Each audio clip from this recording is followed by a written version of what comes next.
शिव संहिता में एक श्लोक आता है कि आनंद रूपा या सख्यो ब्रजे वृंदावन स्थिता कलौ भविष्यन्ति पुनः यास्यन्ति तत्पदम। कि ब्रज में और रास में जो परम धाम की आत्माएं थी वे कलयुग में पुनः अवतरित होगी और उनके साथ स्वयं सच्चिदानंद परब्रह्म का अवतरण होगा। पुराण संहिता में इसी को वेद व्यास जी कहते हैं कि कलिर्धन्य कलिर्धन्य कलिर्धन्य महेश्वर यत्र ब्रह्म प्रियाणाम वासना समुपाविशन। यह 28वां कलयुग का प्रथम चरण धन्य है जिसमें सच्चिदानंद परब्रह्म की आत्माएं अवतरित हुई है। और जानते हैं कि किस तरह से जब औरंगजेब ने आक्रमण किया था उदयपुर पर और श्री जी अपने 3000 के सुंदर साथ के साथ वहां से चले, रामपुर में डेरा डाले थे। यह पुरणमल चालन का गांव था। उनकी माता जी ने सब सुंदर साथ से श्री जी की सेवा की थी, प्राणनाथ जी की। अब आप सोचते होंगे कि प्राणनाथ कहते किसको हैं? अब मंदिरों में सुनते हैं तुम हो एक गोचर सबके प्राणपति। जो सबका प्राणपति है, प्राण जीवन है, उसको प्राणनाथ कहते हैं। सारी सृष्टि का जो परमात्मा है उसको प्राणनाथ कहते हैं। प्राण रूपा प्रिया सर्वा तासाम नाथो अक्षरात् परा। जो अक्षर से परे पूर्ण ब्रह्म सच्चिदानंद अक्षरातीत है। परमात्मा कितने हैं? परमात्मा केवल एक है। उपनिषदों में क्या कहा गया है? एकम एव अद्वितीयम। परमात्मा एक है, उसके समान दूसरा न कोई था, न है, न कभी होगा। पार ब्रह्म तो पूर्ण एक है। ये तो अनेक परमेश्वर कामे, अनेक पंथ सब जुदे जुदे और सब कोई शास्त्र बुलावे। आज हिंदू समाज में 1000 पंथ हैं, सभी कहते हैं कि केवल हमारी बात सच है। लेकिन वेद उपनिषद दर्शन सभी ग्रंथों का सार तत्व क्या है? कि परमात्मा एक है। उपनिषदों ने डंके की चोट पर कहा, क्या कहा है? एकमेव अद्वितीयम। उस एक सच्चिदानंद परम ब्रह्म के समकक्ष कोई भी नहीं है। सभी देवी देवता उसकी आराधना करते हैं। तो एक बात मैं कहना चाहूंगा, भागवत में एक प्रसंग आता है, आपने सुना होगा, क्योंकि भागवत की कथाएं तो गांव गांव में होती है। ब्रह्मा जी का जब अहंकार टूटता है तो वो श्री कृष्ण की स्तुति करते हैं और कहते हैं कि हे प्रभु, मैं ब्रजमंडल में कहीं किसी भी योनि में मेरा जन्म हो जाए, चाहे पत्थर बना दीजिए, वृक्ष बना दीजिए, कुछ भी बना दीजिए, ताकि इस ब्रजमंडल में आपकी गोपियों की चरण धूलि मेरे ऊपर पड़ जाए तो मेरा जीवन धन हो जाए। जानते हुए गोपियां कौन थी? जिसको भी मैंने कहा कि ब्रज में जो गोपियां थी उनके तनों में परम धाम की आत्माएं थी। और वही आत्माएं जब कलयुग के अंदर आई तो प्राणनाथ जी के सर के साथ वो ब्रह्मणियों के रूप में पुरुष तन में वही आत्माएं अवतरित हुई और उनको साथ लेकर प्राणनाथ अक्षरातीत आते हैं। उदयपुर से चल करके मंदसौर जाते हैं, मंदसौर से औरंगाबाद, औरंगाबाद से रामनगर, रामनगर से पन्ना जी तक पहुंचते पहुंचते 5000 उनके अनुयायियों की जमात थी। सबने अपना घर द्वार छोड़कर उनके साथ अपना जीवन का संबंध जोड़ लिया था। अब देखिए, इस सभा में कुछ छोटे बच्चे दिख रहे हैं, उछल कूद रहे हैं, कुछ किशोर अवस्था के भी हैं, कुछ युवा हैं, प्रौढ़ भी हैं, वयोवृद्ध भी हैं, कुछ ऐसे भी हैं जो जीवन की आखिरी दहलीज पर खड़े हैं। कब जीवन का दीप बुझ जाए कहा नहीं जा सकता। ये मानव जीवन किस लिए मिला है? केवल परम तत्व को पाने के लिए, यह जानने के लिए कि मैं कौन हूं, कहां से आया हूं, शरीर को छोड़ने के बाद मुझे जाना कहां है, मेरी आत्मा का अनादि प्रीतम कौन है, कहां है, कैसा है, साकार है, निराकार है, उसको हम कहां खोजें। आज तो सारा संसार भटक रहा है। अब देखिए, हिंदू समाज से पूछिए तुम किसकी भक्ति करते हो, बेचारे को पता ही नहीं है। उससे पूछा जाए तुम्हारा धर्म ग्रंथ क्या है, कोई कहेगा रामायण, कोई कहेगा महाभारत, कोई कहेगा गीता। धर्म ग्रंथ, मूल धर्म ग्रंथ तो वेद है। वेदों की व्याख्या में उपनिषद लिखे गए, ब्राह्मण ग्रंथ लिखे गए, गीता भी वेदों की व्याख्या में, रामायण और महाभारत महाकाव्य है। मर्यादा पुरुषोत्तम राम का जीवन चरित्र रामायण में है तो महाभारत काल में युगेश्वर श्री कृष्ण और कौरव पांडव का वर्णन है। ये हमारी अखंड धरोहर है, ऐतिहासिक धरोहर है। इसमें ऋषि मुनियों का, त्यागी तपस्वियों का, राजाओं महाराजाओं का चरित्र चित्रण है, जो हमारी संस्कृत की विरासत है और हमारी संस्कृत की श्रेष्ठता को कहा गया है। औरंगजेब सबको मिटा देना चाहता था, वो कट्टर सलियत का नियम लागू करना चाहता था और प्राणनाथ जी ने महाराजा छत्रसाल जी को वह शक्ति दी जिसके कारण औरंगजेब 52 लड़ाइयों में सारी ताकत लगा कर भी छत्रसाल जी को जीत नहीं पाया था। जब औरंगजेब की मृत्यु होने लगी तो उसने कहा था कि मेरे घर खुदा चलकर आया था, लेकिन मेरी सत्ता की अंधी आंखें उनके स्वरूप की पहचान नहीं कर सकी थी। अपने दोनों पुत्रों को कहा था कि तुम कभी भी छत्रसाल से लड़ाई नहीं करना, क्योंकि छत्रसाल के पास खुदा की ताकत है, प्राणनाथ जी उनके साथ हैं और तुम कभी भी जीत नहीं पाओगे। औरंगजेब को भय था कि प्राणनाथ जी की कोप दृष्टि यदि जरा भी हुई तो मेरा विध्वंस हो जाएगा, और वही हुआ था। 12 सुंदर साथ को उन्होंने भेजा था। सुंदर साथ आप जानते हैं किसको कहते हैं?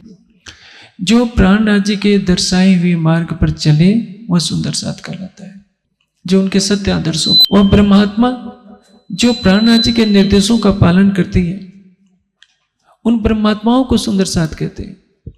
लेकिन औरंगजेब चाहता तो था कि मैं मिल लूं, लेकिन सोचता था कि यदि मैं इनसे साक्षात मिलूंगा और मेरे दरबारियों को यह पता लग जाएगा कि मैं एक हिंदू महात्मा के चरणों में चला गया हूं तो सब मुझे मार डालेंगे। और शरीयत के बंधनों में इतना जकड़ा हुआ था कि उनके चरणों में शीश नहीं झुका सका और आध्यात्मिक जीवन का लाभ नहीं उठा पाए। आज प्राणनाथ जी की वाणी का अनुसरण करने वाले पूरे विश्व में लगभग 40 लाख के लगभग सुंदर साथ हैं। सबकी निष्ठा है उस अक्षरातीत के ज्ञान पर, उनके चरणों पर। वाणी में कहा गया है, सुनियो दुनिया आखिरी भाग बड़े हैं तुम, जो कबू किन कानू ना सुनी सो करो दीदार कसम। कौन आया? सुनियो दुनिया आखिरी भाग बड़े हैं तुम। आज तक सारा संसार सच्चिदानंद परमात्मा को खोजता रहा है, कहाँ है परमात्मा, कैसा है परमात्मा, लेकिन जो मन वाणी से परे है उसको कोई जान नहीं पाया। आप देखेंगे तुलसीदास जी ने क्या कहा है कि नेति नेति जय वेद निरूपा निजानंद निरूपाधि अनुपा शंभु विरंच विष्णु भगवाना उपजय जास अंशते नाना। शंकर जी, विष्णु भगवान और ब्रह्मा जी, उपजय जास अंशते नाना, जिस परमात्मा के अंश अंश मात्र से, अंशांश से, सच्चिदानंद परमात्मा का सतंग क्या है? अक्षर ब्रह्म। और अक्षर ब्रह्म के सपने के स्वरूप क्या है? आदि नारायण। आदि नारायण के अंश मात्र से असंख्य ब्रह्मा विष्णु से उत्पन्न होते हैं। और आप जानते हैं कि मर्यादा पुरुषोत्तम राम भगवान विष्णु के अवतार है, 24 अवतार उनके होते हैं। परमात्मा कौन है? मैं आपको एक संक्षेप में बता देता हूं। गीता में योगेश्वर श्री कृष्ण 3 पुरुषों की विवेचना करते हैं। 2 इमौ पुरुषो लोके क्षर अक्षर एव च क्षर सर्वाणि भूतानि कूटस्थो अक्षर उच्यते। 2 पुरुष हैं, क्षर और अक्षर। पुरुष का अर्थ क्या होता है? जो सर्वत्र पूर्ण हो रहा हो। आप जहां तक ये काल माया का ब्रह्मांड देख रहे हैं, जहां तक 5 तत्व हैं, सत्य रज तम का ये ब्रह्मांड है, अनंत सूरज चांद सितारे दिखाई दे रहे हैं, निराकार का मंडल है, वो सब क्षर है। जितने प्राणी दिखाई दे रहे हैं सभी महाप्रलय में लय को प्राप्त हो जाने वाले। क्षर सर्वाणि भूतानि कुटस्थो अक्षर उच्यते। इस क्षर से परे कौन है? अक्षर पुरुष, जो कुटस्थ कहलाता है। परमात्मा कौन है? उत्तम पुरुष त्वन्य परमात्मा इति उदाहरता। जो क्षर से और अक्षर से परे जो उत्तम पुरुष है, अक्षरातीत है, केवल वही परमात्मा कहलाता है। उपनिषदों ने क्या कहा है? अप्राणो मनो शुभ्रो अक्षरात् परता परा। जो अक्षर से परे उत्तम पुरुष अक्षरातीत है, कहाँ है? जो मन से परे है, बुद्धि से परे है। और योगेश्वर श्री कृष्ण उसी 15वें अध्याय के 17वें श्लोक में क्या कहते हैं? यस्मात् क्षरात् अतीतो हम अक्षरात् अपि च उत्तमा वेदे च लोके अस्मिन् प्रार्थिता पुरुषोत्तमा।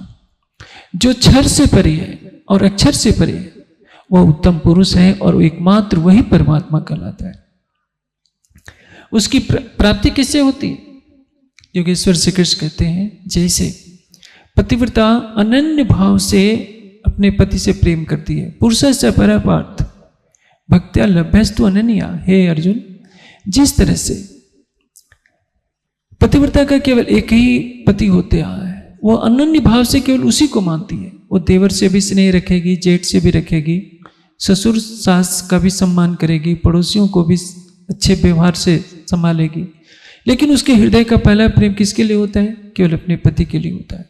उसी तरह से सर्वशक्तिमान, सकल गुण निधान, पूर्ण ब्रह्म, सच्चिदानंद, अक्षरातीत से जो प्रेम करता है वही भवसागर से पार होता है। और इसीलिए वेद ने क्या कहा? यजुर्वेद का पुरुष सूक्त का मंत्र है, आदित्य वर्ण तमसा परस्तात्। परमात्मा कौन है, कहाँ है, कैसा है? कि माया के अंधकार से परे है, अनंत सूर्यों के समान प्रकाशमान है, अखंड स्वरूप वाला है। तमेव विदित्वात् मृत्युमेत। उस परमात्मा को जाने बिना मृत्यु के बंधन से छूटने का कोई भी मार्ग नहीं है। चाहे आप कुछ भी कर लीजिए, यदि सच्चिदानंद परमात्मा का बोध नहीं हुआ, परमात्मा कौन है, कहाँ है, कैसा है, नहीं जाने आप, तो आपको भवसागर से कोई भी पार छुड़ाने वाला नहीं है। लेकिन आज दुर्भाग्य है कि हिंदू समाज अपने ग्रंथों को नहीं जानता, अपने वेद शास्त्र को नहीं पढ़ता। अभी आपके सामने जिस ग्रंथ स्वरूप तारतम्य वाणी का पूजन किया गया, यह श्री प्राणनाथ जी के मुखारबिंद से अवतरित हुई है। अभी मैंने आपको बताया कि प्राणनाथ कहते किसको हैं। भविष्योत्तर पुराण में एक कथन आता है कि विक्रमस्य गते अब्दे सप्तदष्ट अष्टत्रिकम यदा तदा एयम सच्चिदानंदो अक्षरात् परतः परः भारते च इंद्रियायाम स बुद्धा आविर्भविष्यत् स बुद्धा कल्क रूपेण छात्र धर्म तत्परा। जब विक्रम संवत 1738 का समय होगा, उस समय सच्चिदानंद परब्रह्म अक्षरातीत की आवेश शक्ति विजयाभिनंद बुद्ध निष्कलंक स्वरूप के रूप में प्रकट होगी और संसार के कल्याण के लिए परम धाम का वो अलौकिक ज्ञान लाएगी। अब इस ब्रह्मवाणी में चारों वेदों का रहस्य है, उपनिषदों का रहस्य है, दर्शन ग्रंथों का, गीता का, सभी शास्त्र ग्रंथ, संसार के जितने धर्म ग्रंथ हैं, सबके रहस्यों को उद्घाटित करने वाली यह तारतम्य वाणी है। यह ब्रह्मवाणी बताती है कि परमात्मा को हम कैसे माने, उसको साकार माने कि निराकार माने, ध्यान साधना से पाए कि जप तप से पाए, पूजा पाठ से पाए, कैसे पाए। जैसे हवा बहती है, वर्षा होती है, लेकिन उसका लाभ तो सभी उठा नहीं पाए। चरण रज ब्रह्म सृष्टि के खोज थके त्रैगुण, कैवृत करी तपस्या यो कहवत वेद वचन। मैंने कहा भागवत का उदाहरण देकर कि ब्रह्मा जी जिन गोपियों की चरण रज चाहते हैं, जिसके लिए पुराण संहिता कहती है कि कलयुग में परम धाम की आत्माएं अवतरित होंगी और उनके साथ स्वयं सच्चिदानंद परब्रह्म अवतरित होंगे। पुराण संहिता तो यह भी कहती है, अगाध अज्ञान जलधौ पतितास प्रियाश्च स्वयं कृपा बोधो ममज्ज पुरुषोत्तम। अज्ञानता के अगाध सागर में जब परम धाम की आत्माएं डूब जाएंगी तो स्वयं कृपा के सागर आकर परम धाम के अपने ज्ञान रूपी अमृत से उनको भवसागर से पार कराएंगे, परम धाम का आनंद देंगे, परम धाम का ज्ञान देंगे।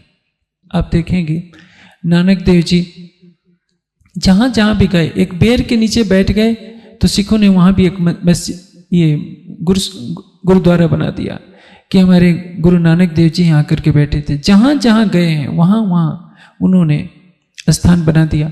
हमारा समाज कुछ आलस कर गया है, जिसके कारण आज वहां कोई स्मारक नहीं बना है।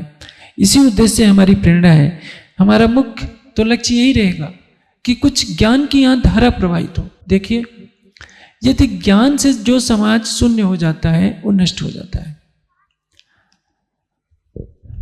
प्राणनाथ जी में रहे, वहाँ ब्रह्मवाणी का अवतरण हुआ, वहाँ से जो ज्ञान का प्रकाश फैला, असम में फैला, नेपाल में फैला, आज कनाडा जाइए, अमेरिका जाइए, ऑस्ट्रेलिया जाइए, पूरे देश में जाइए, तमिलनाडु में भी जाइए, वहाँ भी मानने वाले हैं, केरला में हैं, कर्नाटक में, महाराष्ट्र में, गुजरात में तो गांव के गांव सुंदर साथ हैं।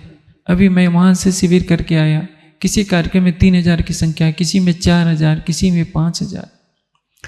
जिन गांव में प्राणनाथ जी नहीं गए वहां ज्ञान फैला तो वहां सत्य को मानने वाले हैं, वो जानते हैं कि हमें किसकी भक्ति करनी है। योगेश्वर श्री कृष्ण ने गीता में क्या कहा है, वाल्मीकि रामायण में क्या लिखा है, रामचरितमानस में क्या लिखा है, चारों वेद किस परमात्मा का वर्णन करते हैं?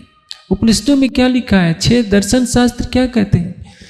इसके लिए सारे गांव को संगठित होने की आवश्यकता है, ज्ञान का महत्व समझने की आवश्यकता है। मैं यही कहूँगा कि आप जब भी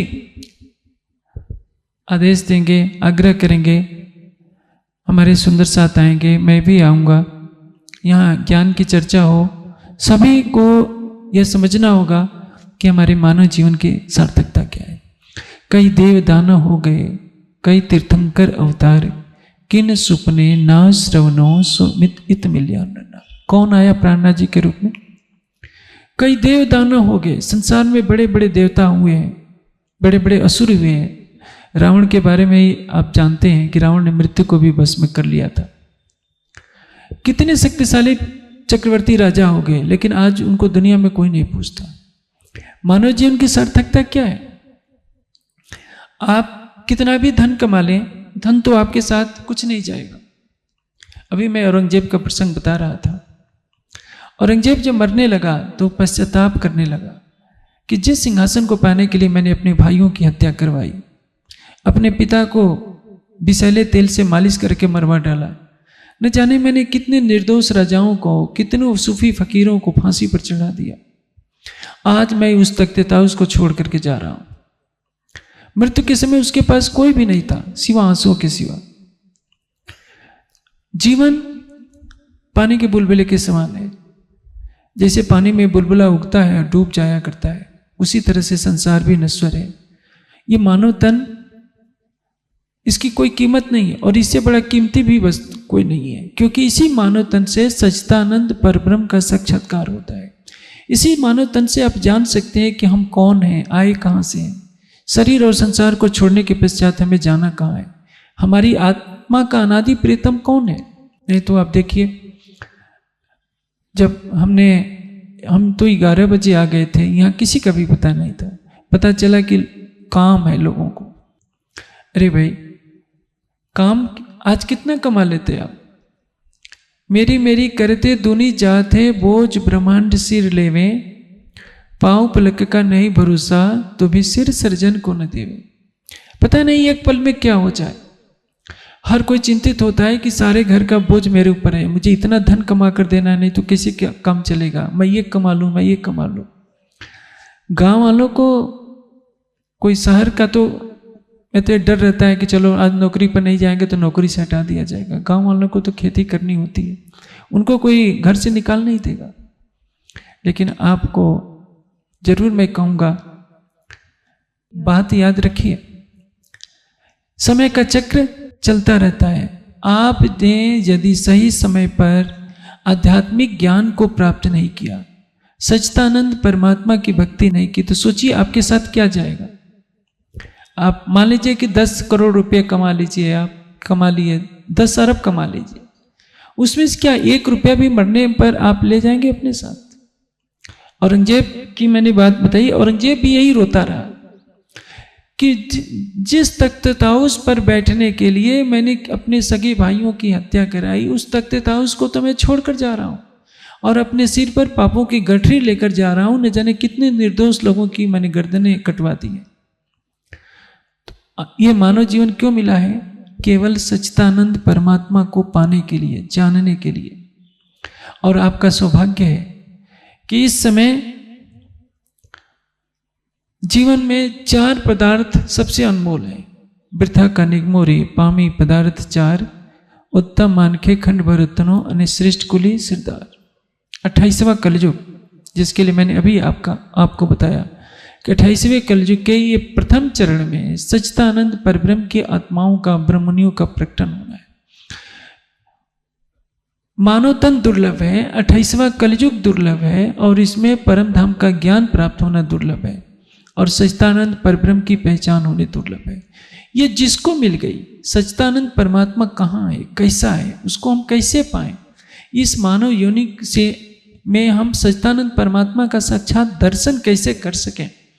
यह ज्ञान जिसको मिल गया उसका जीवन धन धन होता है। अन्यथा क्या है? ये तृष्णा ही तो है जो हमें 84 लाख योनि में भटकाती रहती है।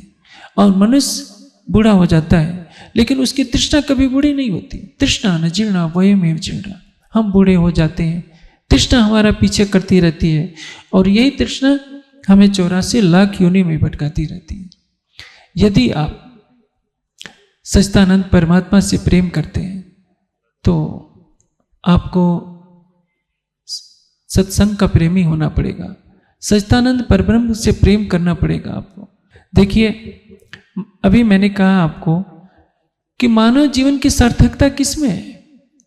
ज्ञान में है। कहीं से भी ज्ञान मिले, ब्रह्म ज्ञान मिले, उसको ग्रहण करना चाहिए। अन्यथा वाल्मीकि रामायण में वाल्मीकि जी क्या कहते हैं कि जिसके पास विद्या नहीं है, ये शाम न विद्या न तपो न दानम, विद्या नहीं है, तप नहीं है, ज्ञान नहीं है, शील नहीं है, धर्म नहीं है, ते मर्त्य लोके भूय भार भूता, वो इस पृथ्वी पर भार रूप हैं और मनुष्य का रूप धारण किए हुए हिरण के समान है। खाना पीना उनके जीवन की नियति। इसलिए अपने जीवन को सफल बनाने के लिए आपका नैतिक उत्तरदायित्व है कि आप सत्संग में रुचि रखिए। आसपास के सारे, इस गांव के अलावा दूसरे गांव वाले भी हैं, अब भविष्य में जो भी कार्यक्रम लगे उनको भी प्रेरित कीजिए कि वे वहां आए, यहाँ चर्चा सत्संग सुने और अपने आध्यात्मिक जीवन को सफल बनाएं। अभी मैंने आपको कहा था मैं थोड़ा सा आध्यात्मिक विवेचन भी कर दूं। देखिए, समान रूप से क्या समझा जाता है? कोई कहता है कि परमात्मा साकार है, कोई कहता है कि परमात्मा निराकार है। साकार किसको कहते हैं? जो पंचभूतों से बना हो। निराकार किसको कहते हैं? जिसकी लंबाई चौड़ाई ना हो, जिसको हाथों से देखा ना, आंखों से देखा ना जा सके, हाथ से छुआ ना जा सके, जो सर्वत्र हो। परमात्मा अनंत ज्ञान अनंत शक्ति वाला है, इसलिए सर्वज्ञ कौन होगा? जो सर्वत्र होता है। जो सर्वत्र होगा उसकी आकृति नहीं बन सकती, इसलिए जो सर्वत्र व्यापक होता है उसकी आकृति न होने के कारण निराकार कहा जाता है। वास्तव में परमात्मा रूप से रहित नहीं है, अनंत सुंदर है, अनंत सौंदर्य है उस सच्चिदानंद परमात्मा में। एक सूरज क्या, करोड़ों सूरज भी मिल जाए तो परमात्मा के स्वरूप की तुलना नहीं कर सकते। इसलिए अभी 10-5 मिनट में तो परमात्मा के स्वरूप पर, परमात्मा के धाम पर, परमात्मा कहाँ है, इस पर व्याख्या नहीं हो सकती। मैं केवल संकेत में बता रहा हूँ। देखिए, इस समय आकाश में सूरज चमक रहा है तो आकाश में अंधेरा तो नहीं रहेगा, और जब रात हो जाएगी तो रात के कण में सूरज तो नहीं चमक रहा होगा। लेकिन दुनिया की सोच उल्टी है। दुनिया क्या कहती है कि रात के कण में सूरज चमक रहा है और सूरज के अंदर रात विद्यमान है। दोनों बातें नहीं हो सकती। जहां ब्रह्म होगा वहां माया का अंधकार नहीं होगा, और जहां माया होगी वहां ब्रह्म का अखंड प्रकाश नहीं होगा। काल आवत कबो ब्रह्म भवन में तुम क्यों न विचारो सोई, अखंड साई जो यामे होता तो भंग ब्रह्मांड को न हुई। आप सोचिए, यदि इस सारी सृष्टि के अंदर कण में परमात्मा होता तो सारी सृष्टि ज्ञानवान होती, सारी सृष्टि में प्रेम होता, कोई मरता ही नहीं, न जन्म होता। इसलिए सर्वम खल इदम ब्रह्म का अर्थ क्या होता है? जहां परम धाम है, जहां अनंत ज्योति है, अनंत प्रेम है, उस परम धाम का ज्ञान प्राप्त करना सबके लिए आवश्यक है। और यह पहला अवसर है। सभी जिज्ञासुओं के मन में पहले जिज्ञासा होनी जरूरी है। सभी धर्म प्रेमियों के अंदर एक परंपरा से आप सुनते आए हैं, यह चीज है, यह चीज है। मैंने आपको कहा कि देखिए, सत्य को जानने के लिए हमें विशाल हृदय की आवश्यकता होती है। जैसे मैं एक बात कहना चाहता हूं, धार्मिक सज्जन मेरी बात को गंभीरता से सुने। हनुमान जी कौन थे? जैसे मैं एक छोटा सा दृष्टांत देता हूं, हमें समझने की जरूरत क्या है। हनु कहते हैं ठुड्डी को, ये हनु है, ठुड्डी। जिसकी ठुड्डी बड़ी हो उसको क्या कहते हैं? हनुमान। कपि का अर्थ क्या होता है? जो पाप से करने से डरता है उसको कपि कहते हैं। वानर किसको कहते हैं? जो वन के कंदमूल फल फूल खाने वाला है उसको वानर कहते हैं। तो हनुमान जी केरला के राजा पवन और माता अंजना के पुत्र थे। वे बंदर की आकृति नहीं रखते थे। उनके जैसा सुंदर तो पूरे मध्य प्रदेश में भी खोजने से नहीं मिलेगा। आप सोचिए, बाले की पत्नी क्या है? तारा, तारा, मंदोदरी, अनसुईया, सीता और सावित्री, ये 5 विश्व की सर्वश्रेष्ठ पंचकन्या कहलाती हैं। तो कोई पिता अपनी पुत्री का विवाह क्या बंदर से कर देगा? तारा विश्व की सर्वश्रेष्ठ सुंदरी में आती है, तो उनका पिता बाली यदि बंदर है तो उनसे क्यों कहेगा?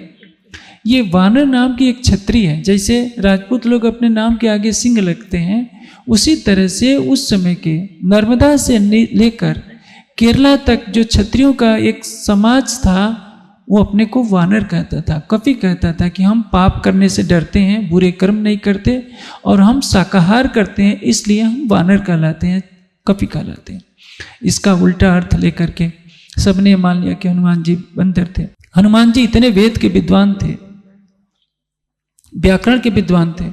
जब ऋषिमुख पर्वत पर भगवान राम और लक्ष्मण विचरण कर रहे थे, तो सुग्रीव ने सोचा कि ये कौन है, इनका भेद लेना चाहिए।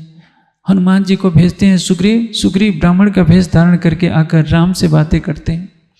जब वो बात करके चले जाते हैं तो मर्यादा पुरुषोत्तम राम लक्ष्मण जी से कहते हैं कि देखो लक्ष्मण, यह हनुमान इतना विद्वान है कि इतनी देर तक मेरे से वार्ता किया, लेकिन एक शब्द भी इसने अशुद्ध नहीं बोला, अर्थात ये व्याकरण और वेद का प्रकांड विद्वान है। आप सोचिए, आज के बंदरों से व्याकरण तो क्या, एक संस्कृत का श्लोक नहीं बोलने आएगा, मनुष्य की भाषा में बोल नहीं सकते। बाली और सुग्रीव सिंहासन पर बैठते हैं, उनके राज तिलक होते हैं, मुकुट पहनते हैं, अंगद को उत्तराधिकारी बनाया जाता है, वे मनुष्य की भाषा में बात करते हैं। तो ऐसा नहीं कि उनकी पूंछ थी।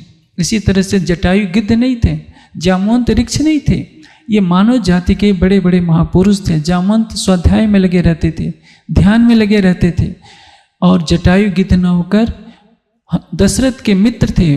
उनके सिर पर इतनी जटाएं बन गई थी तपस्या करते करते कि उनको जटायु कहा जाने लगा, कि जटाओं के भार से लिपटे हुए। अब हिंदू समाज की नासमझी है कि जटायु जैसे वन में तपस्या करने वाले एक वानप्रस्थी को, जो दशरथ का मित्र हो, तभी तो उन्होंने सोचा कि ये तो मेरे मित्र दशरथ की पुत्रवधू को रावण अपहरण करके ले जा रहा है। तो उस तपस्या की अवस्था में ही रावण से भीड़ पड़े थे सीता को छुड़ाने के लिए। हमने जटायु को गिद्ध बना दिया, हनुमान जी को बंदर बना दिया, जामवंत को वृक्ष बना दिया। ये हमारी भूलें हैं। इसका कारण क्या है? अशिक्षा। समाज में ज्ञान का प्रकाश होना चाहिए। ज्ञान का प्रकाश होगा तो हम धर्म को समझेंगे, संस्कृत को समझेंगे, सच्चिदानंद परमात्मा के वास्तविक धाम स्वरूप और लीला को समझेंगे कि परमात्मा कौन है, कहाँ है, कैसा है। मैं बार बार कह रहा हूँ, केवल किसी कहानियों को सुनने से कुछ नहीं होगा। धर्म के तत्व ज्ञान को ग्रहण करना आप सबका परम उद्देश्य होना चाहिए।